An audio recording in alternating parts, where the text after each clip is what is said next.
It's been said that better questions lead us naturally to better answers, and that it's in not knowing that we open the doorway to knowing. I'm Scott Lennox, and you're listening to The Beautiful Question, a consideration of things that truly matter in a complex world. Right now, as protests and calls for racial equality once again sweep across America, I think of a man who played a pivotal role in shaping not only my thinking, but the thinking and awareness of countless others. Join me as I share some of my conversations with the late John Howard Griffin and some of the questions that arose as a result of our time together. Stay with me.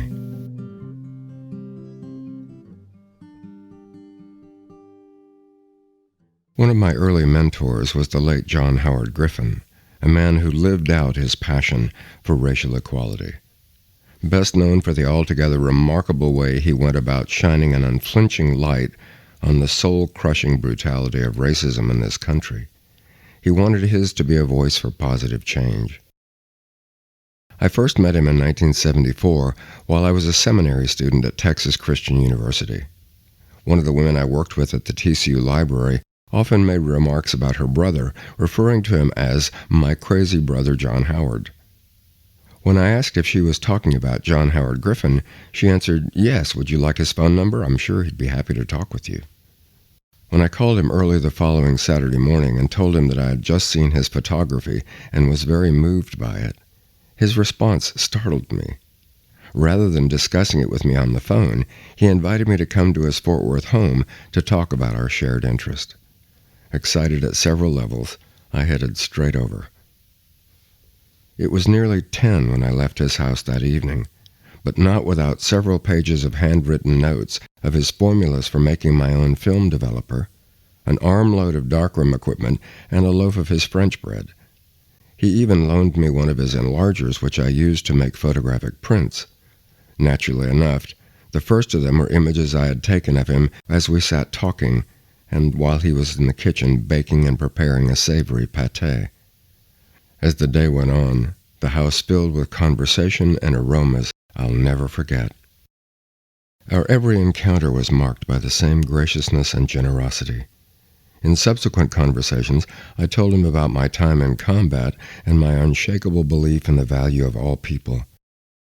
After listening intently to me and asking insightful questions, and though I hadn't broached the subject, he opened up about how and why he wrote Black Like Me, the book that came to define him. In the late 50s, Griffin audaciously transformed himself from white to black as a living experiment through which he hoped to gain first-hand understanding of racism and what it was like to be black in America. Familiar with the Langston Hughes poem Dream Variations, he found himself haunted by the last line. The poem reads, "To fling my arms wide in some place of the sun, to whirl and to dance till the white day is done, and rest at cool evening beneath a tall tree, dark like me, that is my dream.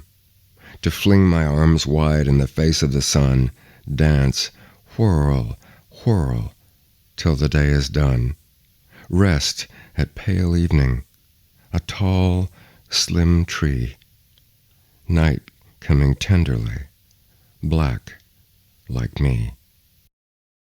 Griffin told me that while talking with a black Southern minister, he said that he wanted to be directly involved with civil rights as he was when he worked with the French resistance, helping to smuggle Jewish children to England at the beginning of World War II. The minister responded by saying, "But you can never fully understand this, John Howard. You're not black like me." Hearing the phrase with new ears, Griffin said that he asked himself a pivotal question. These are his own words, not mine. If a white man became a Negro in the Deep South, what adjustments would he have to make?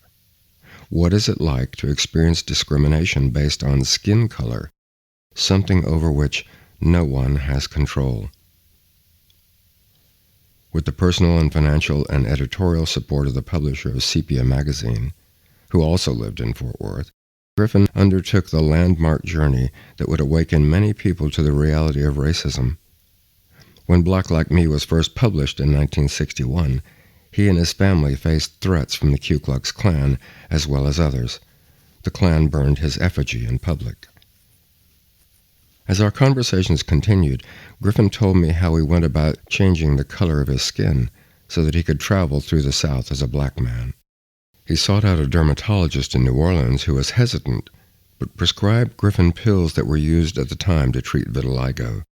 Vitiligo is a condition that causes the pigment-producing cells in the body to die or stop working. Taking the pills and then spending hours under a sun lamp while staying at the home of a friend in New Orleans, he turned many shades darker. He told me that once he shaved his head, his transition was complete. He looked at himself in the mirror and realized there was no going back. His only option was to carry through with his plan to travel through the South as a black man, taking careful notes of what he experienced so that he could write about it with accuracy. Just as Griffin had foreseen, you can probably predict some of what happened.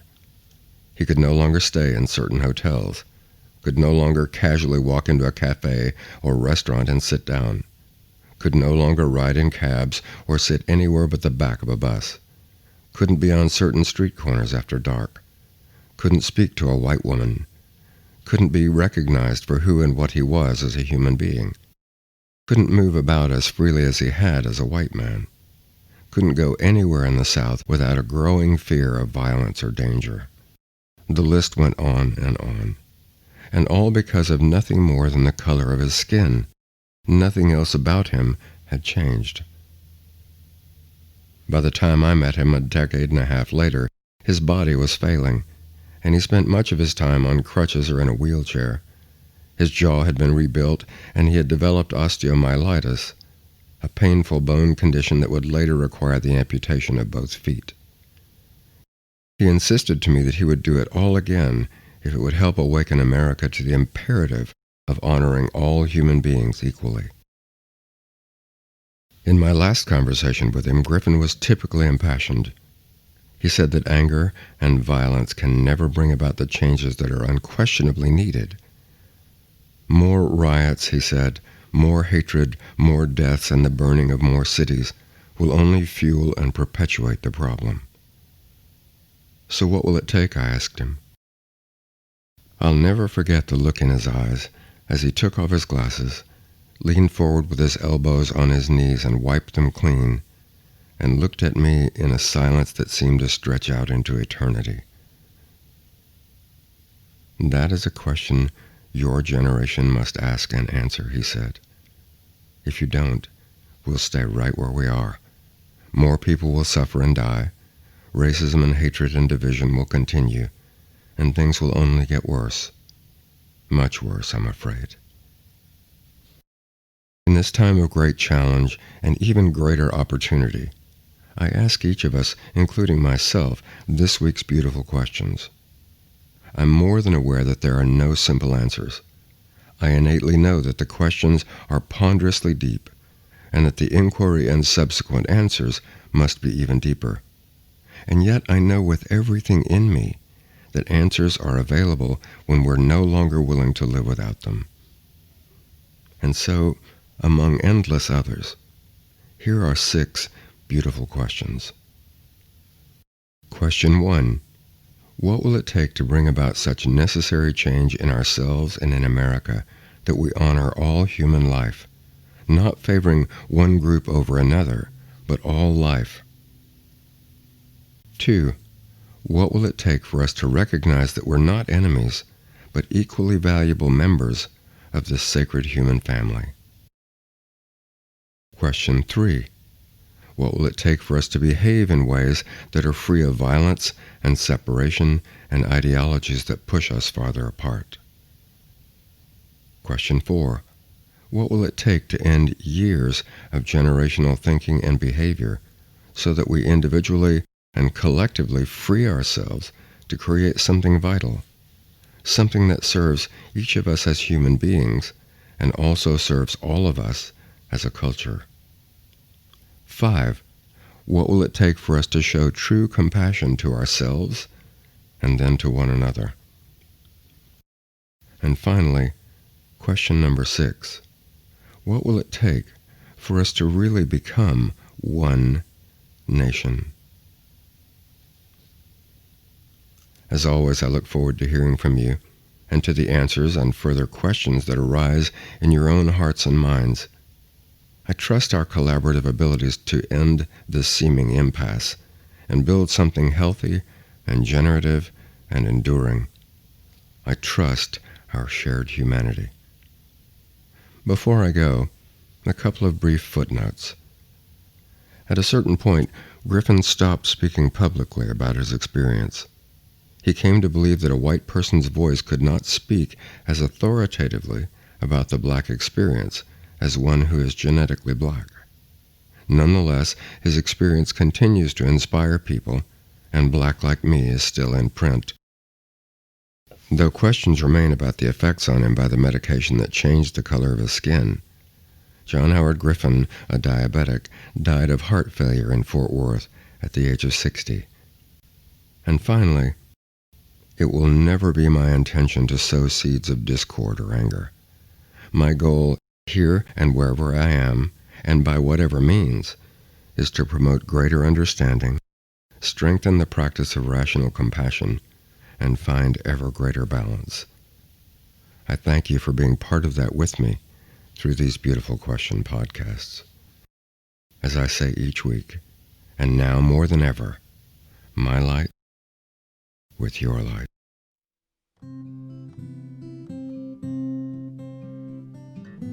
Thank you again for joining me in these podcasts as we awaken to living in better and more effective ways. My goal is for each of us to live better lives and create better possibilities for ourselves, for one another, for the world, and for our beautiful planet home. As always, I'm open to your comments and feedback.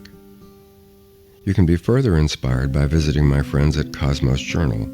That's KOSMOS Journal. Their mission is to inform, inspire, and engage global transformation in harmony with all life. You can easily find them online at cosmosjournal.org. If you haven't seen them yet, you'll notice some recent changes on the Beautiful Question website at thebeautifulquestion.com. Along with changes in its appearance, you'll find an archive of all of my podcasts, including several guided relaxation audios that can help you practice letting go on a daily basis. And soon, you'll be able to read transcripts of each podcast as you listen. There'll also be links to a number of other offerings to challenge and inspire you. As always, if you find these podcasts useful, don't hesitate to share them or tell others about them.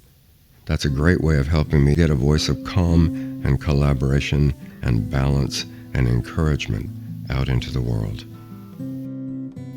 I'm Scott Lennox, and this has been The Beautiful Question. The Beautiful Question is a One Light production, written, produced, and engineered by Scott Lennox at Heart Rock Studios in Fort Worth, Texas, as a way of paying forward to life, being fully present, becoming better engaged with things that truly matter in a complex world, and committing to a healthier future for all of us.